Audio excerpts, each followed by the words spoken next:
Neste mês é celebrado o Dia Nacional de Combate ao Abuso e à Exploração Sexual de Crianças e Adolescentes em 18 de maio.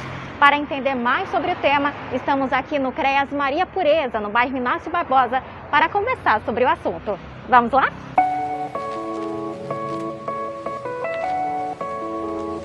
Gostaria de apresentar a vocês as psicólogas da Proteção Social Especial da Secretaria Municipal da Assistência Social de Aracaju, Milena Rocha e Amanda Torres. Tudo bem, meninas? Tudo bem. Sabemos que são temas delicados, porém é necessário falar sobre os assuntos para que a população possa identificar e denunciar as violações dos direitos, né? Então, para começar, a primeira pergunta eu vou fazer para a Milena. Qual é o marco do dia 18 de maio?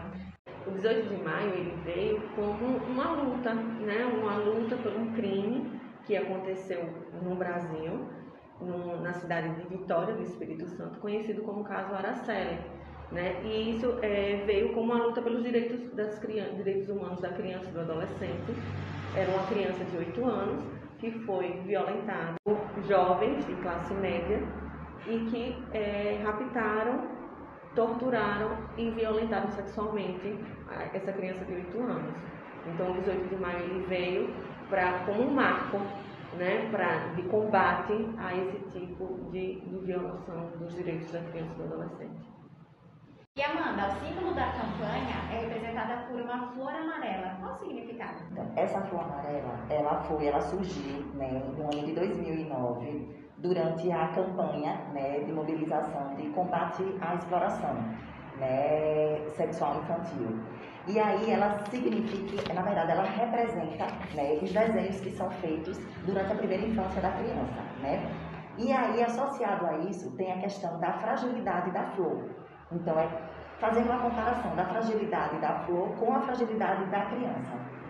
E tem uma dúvida recorrente, né? Que há uma diferença entre o abuso e exploração sexual. Qual é essa diferença?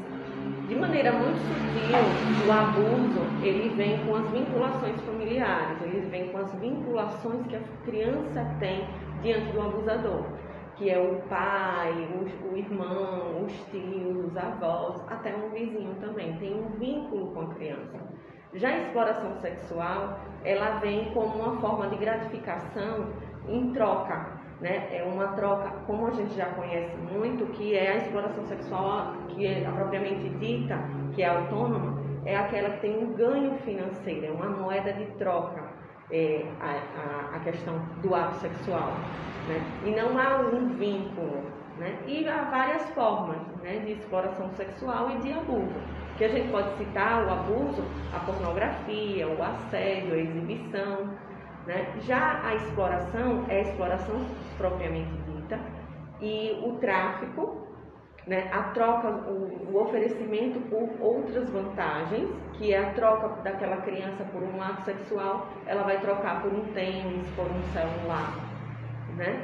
E também a agenciadora, é uma forma também que a gente vê recorrente muito nas novelas, né, para uma forma de tentar sensibilizar a comunidade, a sociedade, das formas de abuso sexual. Porque às vezes essas formas estão assim na nossa frente e a gente não consegue identificar por falta de informação mesmo, né? Isso mesmo. A gente tem que colocar essas formas de mecanismo de divulgação para que quando a família ou até mesmo alguém perceba que a criança esteja passando por isso, ela consiga denunciar, né? E ela consiga identificar que aquela criança está passando por algum tipo de violação de direitos no aspecto sexual. E Amanda, quando essas crianças já sofrem algum tipo de violência, tem algum sinal de mudança, alguma coisa que as pessoas podem identificar? A principal mudança é no padrão de comportamento, né, dessa criança e desse adolescente. Então, assim, elas passam a agir com mais agressividade, né, uma agressividade repentina, né? Existem mudanças nos hábitos, por exemplo, alteração de sono, alteração da alimentação, né, alteração no humor também. Então, vão surgindo vários sinais, né, que seja facilmente identificado, né, que essa criança está sendo vítima de algum tipo de violência. Isso tem consequências, né, Milena? Consequências de curto, médio E a longo prazo, quais são essas consequências? A gente pode citar que as consequências de curto prazo é o que os próprios sinais, né? É a questão da falta de apetite, pesadelos, e ela demonstra comportamentos inadequados da sexualidade, né? Crianças que não têm a sexualidade já avançada, ela passa a ter comportamentos e brincadeiras utilizando a sexualidade, né? Isso é a curto prazo, dando exemplos, né? A médio, a gente pode falar muito dos meninos que fogem de casa, né? Os meninos em situação de rua traz muito esse histórico pra gente, que são crianças e adolescentes que fogem. E aí vem o uso da droga, também a gente pode botar como média consequência. E longo, a gente pode colocar as disfunções sexuais, as dificuldades de relacionamentos saudáveis, como também as tentativas e até os mesmos indícios e o próprio cometimento do suicídio.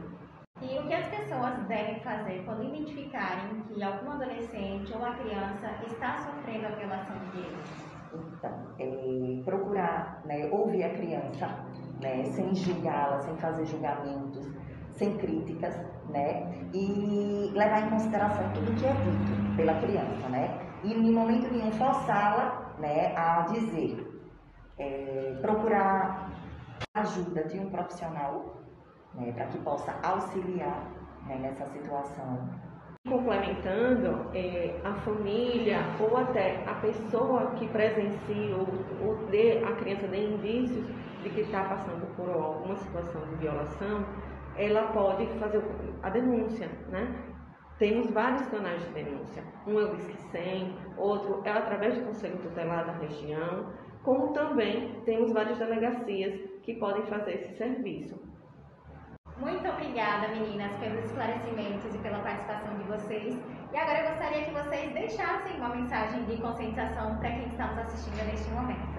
É muito importante, né, a gente saber ouvir e acolher essa criança e o adolescente, né, para poder garantir o direito deles, né, e que assim é a obrigação de toda a sociedade, né, assegurar esse direito da criança e do adolescente.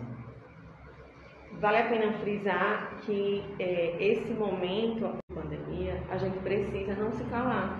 Então, o adulto ou que precisa garantir esses direitos dessas crianças precisam identificar os sinais e denunciar, não se calar. Esperamos que você tenha conhecido um pouco mais sobre o assunto e que juntos possamos gerar a conscientização e a sensibilização para dizermos não contra o abuso e a exploração sexual de crianças e adolescentes. Compartilhe essa informação